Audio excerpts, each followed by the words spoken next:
5 ಬಾರಿ ಬಂದಿವೆ ನಿಮ್ ತಂದೆ ನೀವು ಹೇಳೇ ಇಲ್ಲ ನಗರ ಅದು ಹೇಳ್ತೀವಿ ನೀವು ಪಾಯಿಂಟ್ ನೀವು ಹೇಳ್ತಿರೋದು ಇನ್ನೇನು ಹೇಳ್ತಿದ್ದಾರೆ ನಿಮ್ ತಂದೆಗೆ ಹೇಳೇ ಇಲ್ಲ ನೀವು ಹೇಳೇ ಇಲ್ಲ ಅವ್ರ ಗಮನಕ್ಕೆ ತಂದೇ ಇಲ್ಲ ನೀವು ಯಾಕೆ ಬೇಕು ಸರ್ ಈಗ ನಾವು ಅವ್ರ ಮಾತನ್ನ ನಂಬ್ತೀವಿ ನಾವು ಅವರು ಮೀಟಿಂಗ್ ಕರೆದಾಗ ನಮ್ಮ ಮಾತಿಗೆ ಒಪ್ಕೊಂಡಿರ್ತಾರೆ ಅದು ಹೇಳಿದ ತಕ್ಷಣ ಒಪ್ಕೊಂಡ್ರೆ ಅದಕ್ಕೂ ಇಷ್ಟೆಲ್ಲ ಚರ್ಚೆ ಆಯ್ತು ವಾದ ವಿವಾದ ಆಯ್ತು ಕೊನೆಗೆ ಒಪ್ಕೊಂಡ್ಮೇಲೆ ನಮ್ಮ ಮಾತು ಗೌರವ ಕೊಡ್ತಾರೆ ನಾವು ನಂಬಿರ್ತೀವಿ ಬಟ್ ಅವ್ರ ಯಾವ ರೀತಿ ಕ್ರಮ ತಗೋಬೇಕು ಈಗ ಗೊತ್ತಿಲ್ಲ ಈ ಎಲೆಕ್ಷನ್ ಬರ್ದ್ರೆ ನೀವು ಹತ್ರಕ್ಕೆ ಬರ್ತಿಲ್ಲ ಅನ್ನೋದು ಗ್ಯಾರಂಟಿ ಇದು 100 ಸತ್ಯ 3 ಬಾರಿ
ಬಂಧುಗಳೇ ನಮಸ್ಕಾರ, ಹೇಗಿದ್ದೀರಿ ಎಲ್ಲರೂ? ಬಂಧುಗಳೇ, ಇಲ್ಲಿ ಗ್ರಾಮಸ್ಥರು ಧೈರ್ಯವಾಗಿ ಹಿಗ್ಗಾಮುಗ್ಗ ತರಾಟೆಗೆ ತೆಗೆದುಕೊಂಡಿದ್ದು ಬೇರೆ ಯಾರನ್ನೂ ಅಲ್ಲ, ರಾಜ್ಯದ ಮುಖ್ಯಮಂತ್ರಿ ಆಗಿರುವಂತ ಸಿದ್ದರಾಮಯ್ಯನವರ ಪುತ್ರ ಮಾಜಿ ಶಾಸಕರಾಗಿರುವಂತ ಯತೀಂದ್ರ ಸಿದ್ದರಾಮಯ್ಯರನ್ನ ಜನ ಹಿಗ್ಗಾಮುಗ್ಗ ತರಾಟೆಗೆ ತೆಗೆದುಕೊಂಡ್ರು. ಹೀಗಾಗಿ ಬೇರೆ ದಾರಿ ಕಾಣದೆ ಬಂದ ದಾರಿಗೆ ಸುಂಕ ಇಲ್ಲ ಅಂತ ಯತೀಂದ್ರ ಸಿದ್ದರಾಮಯ್ಯ ಅಲ್ಲಿಂದ ಕಾಲ್ಕಿತ್ತರು.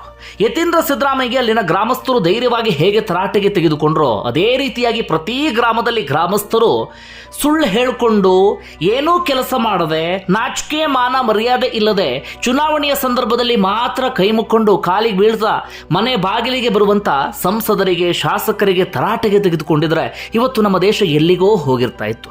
ಸುಳ್ಳು ಹೇಳೋದಕ್ಕೆ 100 ಬಾರಿ ಯೋಚನೆ ಮಾಡ್ತಾ ಇದ್ರು, ಸುಖ ಸುಮ್ಮನೆ ಭರವಸೆಯನ್ನ ಕೊಡೋದಕ್ಕೆ 100 ಬಾರಿ ಯೋಚನೆ ಮಾಡ್ತಾ ಇದ್ರು. ಅಷ್ಟು ಮಾತ್ರ ಅಲ್ಲ, ಕೆಲಸ ಮಾಡದೆ ಕೇವಲ ಚುನಾವಣೆಯ ಸಂದರ್ಭದಲ್ಲಿ ಮಾತ್ರ ಮನೆ ಹತ್ರ ಹೋದ್ರೆ ಜನ ಮುಖಕ್ಕೆ ಉಗಿದು ವಾಪಸ್ ಕಳಿಸ್ತಾರೆ ಎನ್ನುವಂತ ಭಯ ಇರ್ತಾ ಇತ್ತು. ಕೊಳ್ಳೆ ಹೊಡೆಯೋದಿಕ್ಕೂ ಕೂಡ ಸಾವಿರ ಬಾರಿ ಅವರೆಲ್ಲರೂ ಕೂಡ ಯೋಚನೆ ಮಾಡ್ತಾ ಇದ್ರು. ಆದರೆ ಏನು ಮಾಡೋದು, ಎಲ್ಲ ಗ್ರಾಮದಲ್ಲೂ ಕೂಡ ಗ್ರಾಮಸ್ಥರು ಈ ರೀತಿಯಾಗಿ ಧೈರ್ಯವನ್ನು ತೋರಿಸೋದಿಲ್ಲ. ಬಹುತೇಕ ಕಡೆಗಳಲ್ಲಿ ಯಾವುದೇ ನಾಯಕರು ಬರಲಿ ಜೈ ಜೈ ಜೈ ಅಂತ ಜೈಕಾರ ಹಾಕೊಂಡು ಅವ್ರು ಹಿಂದೆ ಹೋಗ್ತಾರೆ. ಈ ಕಾರಣಕ್ಕಾಗಿ ಇವತ್ತು ನಮ್ಮ ಜನಪ್ರತಿನಿಧಿಗಳು ಅನ್ಸ್ಕೊಂಡಂಥವರು ಕೋಟಿ ಕೊಳ್ಳೆ ಹೊಡಿತಾ ಇರೋದು, ನಾವು ಮತದಾರರು 1 ರೂಪಾಯಿ ದುಡಿಯೋದಕ್ಕೂ ಕೂಡ ಒದ್ದಾಡ್ತಾ ಇರೋದು. ಅದನ್ನು ಸ್ವಲ್ಪ ಬದಿಗಿಡೋಣ. ಈ ಘಟನೆಗೆ ಸಂಬಂಧಪಟ್ಟ ಹಾಗೆ ಏನು ವಿವರ ಅಂತ ನಿಮ್ಮ ಮುಂದೆ ಇಟ್ಟು ಹೋಗ್ತೀನಿ, ಕೇಳಿ. ಬಂಧುಗಳೇ, ನಿಮ್ಮೆಲ್ಲರಿಗೂ ಕೂಡ ಗೊತ್ತಿರುವ ಹಾಗೆ ಯತೀಂದ್ರ ಸಿದ್ದರಾಮಯ್ಯ ಹಾಗೆ ಸಿದ್ದರಾಮಯ್ಯ 2 ಲೋಕಸಭಾ ಕ್ಷೇತ್ರವನ್ನು ಅತ್ಯಂತ ಪ್ರತಿಷ್ಠೆಯಾಗಿ ತೆಗೆದುಕೊಂಡಿದ್ದಾರೆ. ಒಂದು ಚಾಮರಾಜನಗರ ಲೋಕಸಭಾ ಕ್ಷೇತ್ರ, ಮತ್ತೊಂದು ಮೈಸೂರು ಕೊಡಗು ಲೋಕಸಭಾ ಕ್ಷೇತ್ರ. ಆ 2 ಲೋಕಸಭಾ ಕ್ಷೇತ್ರವನ್ನು ಗೆದ್ರೆ ಸಿದ್ದರಾಮಯ್ಯನವರ ಸೀಟು ಕೂಡ ಗಟ್ಟಿ ಆಗತ್ತೆ. ಆ 2 ಲೋಕಸಭಾ ಕ್ಷೇತ್ರವನ್ನು ಸೋತು ಬಿಟ್ಟರೆ ಸಿದ್ದರಾಮಯ್ಯನವರಿಗೆ ಮುಖಭಂಗ ಆದ ಹಾಗಾಗುತ್ತೆ. ಕುರ್ಚಿಯೂ ಕೂಡ ಸ್ವಲ್ಪ ಮಟ್ಟಿಗೆ ಶೇಕ್ ಆಗುವಂಥ ಸಾಧ್ಯತೆ ಇದೆ. ಹೀಗಾಗಿ ಯತೀಂದ್ರ ಸಿದ್ದರಾಮಯ್ಯ ತಮ್ಮ ತಂದೆಯ ಪರವಾಗಿ ಚಾಮರಾಜನಗರ ಹಾಗೆ ಮೈಸೂರು ಲೋಕಸಭಾ ಕ್ಷೇತ್ರದ ವ್ಯಾಪ್ತಿಯಲ್ಲಿ ನಿರಂತರವಾಗಿ ಓಡಾಡ್ತಿದ್ದಾರೆ, ಪ್ರಚಾರ ಮಾಡ್ತಾ ಇದ್ದಾರೆ. ಈಗ ಆ ಗ್ರಾಮದ ವಿಚಾರಕ್ಕೆ ಬರೋಣ. ಏನು ಘಟನೆ ಅದು ಅಂತ. ಅದು ಈ ನಂಜನಗೂಡು ತಾಲೂಕಿನ ವ್ಯಾಪ್ತಿಗೆ ಬರುವಂಥ ಗ್ರಾಮ, ಅಳಗಂಚಿ ಗ್ರಾಮ ಹಾಗೆ ಮಲ್ಲಪುರ ಅಂತ ಮತ್ತೊಂದು ಗ್ರಾಮ ಇದೆ. ಒಟ್ಟಾರೆಯಾಗಿ 3 ಗ್ರಾಮದ ಜನ ಅಲ್ಲಿ ಪ್ರತಿಭಟನೆಯನ್ನು ಮಾಡ್ತಿರ್ತಾರೆ. ಆ ಗ್ರಾಮ ಯಾವ ವ್ಯಾಪ್ತಿಗೆ ಬರುತ್ತೆ ಅಂದರೆ ವರುಣಾ ವಿಧಾನಸಭಾ ಕ್ಷೇತ್ರದ ವ್ಯಾಪ್ತಿಗೆ ಬರುತ್ತೆ. ಅಲ್ಲಿಯ ಸಮಸ್ಯೆ ಏನಾಗಿದೆ ಅಂದರೆ ಅಲ್ಲಿ ಬಳ್ಳಾರಿ ಅಮನ್ ಸಕ್ಕರೆ ಕಾರ್ಖಾನೆ ಒಂದಿದೆ. ಆ ಸಕ್ಕರೆ ಕಾರ್ಖಾನೆಗೆ ಹೆಚ್ಚು ಕಡಿಮೆ ಒಂದು 25 ವರ್ಷಗಳ ಹಿಂದೆ ಆ ಭಾಗದ ಗ್ರಾಮಸ್ಥರು ಹೆಚ್ಚು ಕಡಿಮೆ ಒಂದು 150 ಕುಟುಂಬಸ್ಥರು ತಮ್ಮ ಒಟ್ಟಾರೆಯಾಗಿ 400 ಎಕರೆ ಜಾಗವನ್ನು ಬಹಳ ಕಡಿಮೆ ಬೆಲೆಗೆ ಆ ಸಕ್ಕರೆ ಕಾರ್ಖಾನೆಯವರಿಗೆ ಸೇಲ್ ಮಾಡಿಬಿಟ್ಟಿದ್ರು. ಯಾಕೆ ಸೇಲ್ ಮಾಡುವಂಥ ಪರಿಸ್ಥಿತಿ ಎದುರಾಯಿತು ಅಂದರೆ KDB ಅದರ ಜವಾಬ್ದಾರಿಯನ್ನು ತೆಗೆದುಕೊಂಡಿತ್ತು. KDB ರೈತರ ಮನವೊಲಿಸಿ ರೈತರಿಂದ ಆ ಜಾಗವನ್ನು ವಶಕ್ಕೆ ತೆಗೆದುಕೊಂಡು ಆ ಸಕ್ಕರೆ ಕಾರ್ಖಾನೆಯವರಿಗೆ ಕೊಟ್ಟಿತ್ತು. ಬಹಳ ಕಡಿಮೆ ರೇಟಿಗೆ ಆಗ ರೈತರು ತಮ್ಮ ಭೂಮಿಯನ್ನು ಕೊಟ್ಟುಬಿಟ್ಟಿದ್ರು. ಯಾಕೆ ಭೂಮಿಯನ್ನು ಕಡಿಮೆ ರೇಟಿಗೆ ಕೊಟ್ಟರು ಅಂದರೆ ಒಂದು KDB ಆಗ ಭರವಸೆಯನ್ನು ಕೊಟ್ಟಿತ್ತು, ಸರ್ಕಾರಿ ಸಂಸ್ಥೆ. ಹೀಗಾಗಿ ಆ ಭಾಗದ ರೈತರು ನಂಬಿದ್ರು. ಮತ್ತೊಂದು ಕಡೆಯಿಂದ ಅವರಿಗೆ ಭರವಸೆ ಸಿಕ್ಕಿತ್ತು, ನಿಮ್ಮ ಪ್ರತಿ ಕುಟುಂಬದಲ್ಲೂ ಕೂಡ ಒಬ್ಬರಿಗೆ ಕಾಯಂ ಉದ್ಯೋಗವನ್ನು ಕೊಡ್ತೀವಿ, ನಿಮ್ಗೆ ಯಾವುದೇ ರೀತಿಯಲ್ಲೂ ಕೂಡ ಸಮಸ್ಯೆ ಇರೋದಿಲ್ಲ, ನಿಮ್ಮ ಒಬ್ಬರಿಗೆ ಹೇಗೋ ಇಲ್ಲಿ ಉದ್ಯೋಗ ಸಿಕ್ಬಿಡುತ್ತೆ, ಪರ್ಮನೆಂಟ್ ಆಗಿ ಅವ್ರಿಗೆ ಸಂಬಳ ಬರ್ತಾ ಇರುತ್ತೆ ಅಂತ. ಆದರೆ ಯಾವ ಭರವಸೆಯನ್ನು ಕೂಡ ಸಕ್ಕರೆ ಕಾರ್ಖಾನೆಯವರು ಈಡೇರಿಸಿಲ್ಲ. ಈ ಕಾರಣಕ್ಕಾಗಿ ಬಹಳ ದಿನಗಳಿಂದ ಅವರೆಲ್ಲರೂ ಕೂಡ ಅಹೋರಾತ್ರಿ ಧರಣಿಯನ್ನು ನಡೆಸ್ತಾ ಇದ್ದಾರೆ. ಆ ಪ್ರತಿಭಟನೆಗೆ ಬೇರೆ ಬೇರೆ ಪಕ್ಷದ ಮುಖಂಡರು ಕೂಡ ಭೇಟಿ ಕೊಟ್ಟು ಹೋಗಿದ್ದಾರೆ. ನಿಮ್ಗೆ ಹಾಗೆ ಮಾಡ್ತೀವಿ ಹೀಗೆ ಮಾಡ್ತೀವಿ ಅಂತ ಭರವಸೆಯನ್ನು ಕೊಟ್ಟು ಹೋಗಿದ್ದಾರೆ. ಅದೇ ರೀತಿಯಾಗಿ ಯತೀಂದ್ರ ಸಿದ್ದರಾಮಯ್ಯ ಕೂಡ ಈ ಹಿಂದೆ ಒಂದು 3-4 ಬಾರಿ ಬಂದಿದ್ರಂತೆ. ಇವರೆಲ್ಲರೂ ಕೂಡ 3-4 ಬಾರಿ ತಮ್ಮ ಸಮಸ್ಯೆ ಏನು ಅನ್ನೋದನ್ನು ಅವ್ರ ಹತ್ರ ಹೇಳ್ಕೊಂಡಿದ್ದಾರೆ. ಇಷ್ಟೆಲ್ಲ ಈ ಹಿಂದೆ ಆಗಿತ್ತು. ಇವತ್ತು ಏನಾಯಿತು ಅಂದರೆ ಯತೀಂದ್ರ ಸಿದ್ದರಾಮಯ್ಯ ಮತ್ತೆ ಆ ಪ್ರತಿಭಟನಾ ಸ್ಥಳಕ್ಕೆ ಹೋದರು.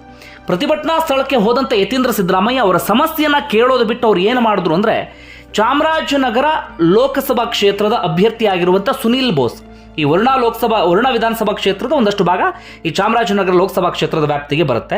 ಅಂದರೆ ಸಿದ್ದರಾಮಯ್ಯನವರ ಪ್ರತಿನಿಧಿಸುವಂತಹ ವಿಧಾನಸಭಾ ಕ್ಷೇತ್ರ ಅದು ಲೋಕಸಭಾ ಕ್ಷೇತ್ರ ಈ ಚಾಮರಾಜನಗರ ಲೋಕಸಭಾ ಕ್ಷೇತ್ರಕ್ಕೆ ಬರುತ್ತೆ. ಹೀಗಾಗಿ ಅಲ್ಲಿ ಅಭ್ಯರ್ಥಿಯಾಗಿರುವಂಥ ಸುನೀಲ್ ಬೋಸ್ ಪರವಾಗಿ ಯತೀಂದ್ರ ಸಿದ್ದರಾಮಯ್ಯ ಮತಯಾಚನೆ ಮಾಡ್ಕೊಳ್ಳೋಕೆ ಶುರು ಮಾಡ್ಕೊಳ್ತಾರೆ ಪ್ರತಿಭಟನಾಕಾರರ ಬಳಿ. ನೋಡಿ, ನೀವು ಹೀಗೆ ಮತ ಹಾಕಬೇಕು, ಮತ ಹಾಕಿಬಿಟ್ರೆ ನಿಮ್ಮ ಭರವಸೆಯನ್ನು ಈಡೇರಿಸ್ತೀವಿ, ಹಾಗೆ ಹೀಗೆ ಅಂತ ಹೇಳೋಕೆ ಶುರು ಮಾಡ್ಕೊಳ್ತಾರೆ. ಅಷ್ಟು ಮಾತ್ರ ಅಲ್ಲ, ಯತೀಂದ್ರ ಸಿದ್ದರಾಮಯ್ಯ ಮುಂದುವರೆದು ಇನ್ನೊಂದು ಮಾತನ್ನು ಹೇಳ್ತಾರೆ, ನೀವು ಪ್ರತಿಭಟನೆ ಮಾಡ್ತಿದ್ದೀರಲ್ಲ, ನಮ್ಮ ತಂದೆ ಗಮನಕ್ಕೆ ತರ್ತೀನಿ ನಾನು ಅಂತ. ಆಗ ಅಲ್ಲಿದ್ದಂಥ ಪ್ರತಿಭಟನಾಕಾರರು ರೊಚ್ಚಿಗೆದ್ದು ಬಿಡ್ತಾರೆ. ಏನು ಮಾಡ್ತಾ ಇದ್ದೀರಿ ನೀವು? ಈ ಹಿಂದೆ ನಮ್ಮ ಶಾಸಕರಾಗಿದ್ದಂಥವ್ರು ನೀವು, ಜೊತೆಗೆ ಈಗ ನಿಮ್ಮ ತಂದೆ CM ಆಗಿರುವಂಥ ಕಾರಣಕ್ಕಾಗಿ ವಿಧಾನಸಭಾ ಕ್ಷೇತ್ರವನ್ನು ನೋಡ್ಕೊಳ್ತಾ ಇರುವಂಥವ್ರು ಕೂಡ ನೀವೇ. ಈಗ ನಮಗೆ ಶಾಸಕರು ಅಂದರೆ ನೀವೇ ಎನ್ನುವ ರೀತಿಯಲ್ಲಿ ಆಗ ಹೋಗ್ಬಿಟ್ಟಿದೆ. ನಿಮ್ಮನ್ನು ನಂಬಿ ನಾವೆಲ್ಲರೂ ಕೂಡ ಮತ ಚಲಾವಣೆಯನ್ನು ಮಾಡಿದ್ವಿ. ಈ ಹಿಂದೆ 3-4 ಬಾರಿ ಭೇಟಿ ಕೊಟ್ಟಿದ್ರಿ ಪ್ರತಿಭಟನಾ ಸ್ಥಳಕ್ಕೆ. ಈ 3-4 ಬಾರಿ ಭೇಟಿ ಕೊಟ್ಟಾಗಲೂ ಇದೇ ಮಾತನ್ನು ಹೇಳಿದರೆ ತಂದೆಯವ್ರ ಗಮನಕ್ಕೆ ತರ್ತೀನಿ ಅಂತ. ಈಗ ಮತ್ತೆ ರಿಪೀಟ್ ಅದೇ ಮಾತನ್ನು ಹೇಳ್ತಿದ್ರಿ, ತಂದೆಯವರ ಗಮನಕ್ಕೆ ತರ್ತೀನಿ ಅಂತ.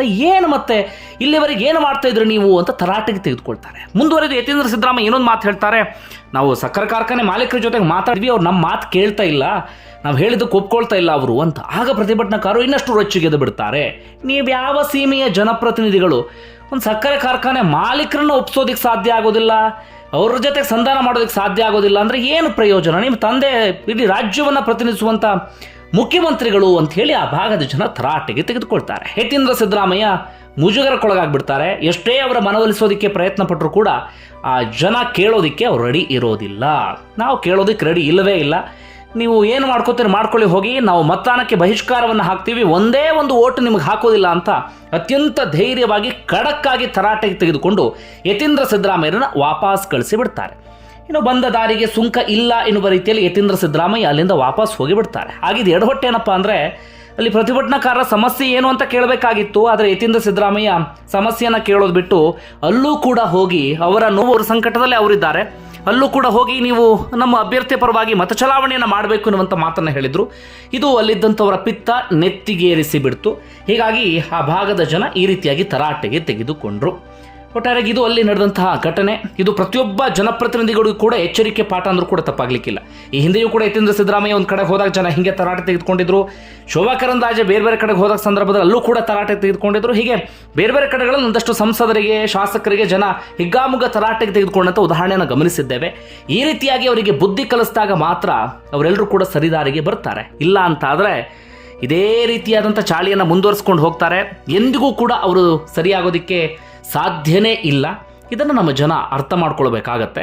ಒಂದು ವೇಳೆ ನಿಮ್ಗೆ ಏನಿಸುತ್ತೆ ಕಮೆಂಟ್ ಬಾಕ್ಸಲ್ಲಿ ಮೆನ್ಷನ್ ಮಾಡಿ. ಧನ್ಯವಾದ ವಿಡಿಯೋ ನೋಡಿದ್ದಕ್ಕೆ.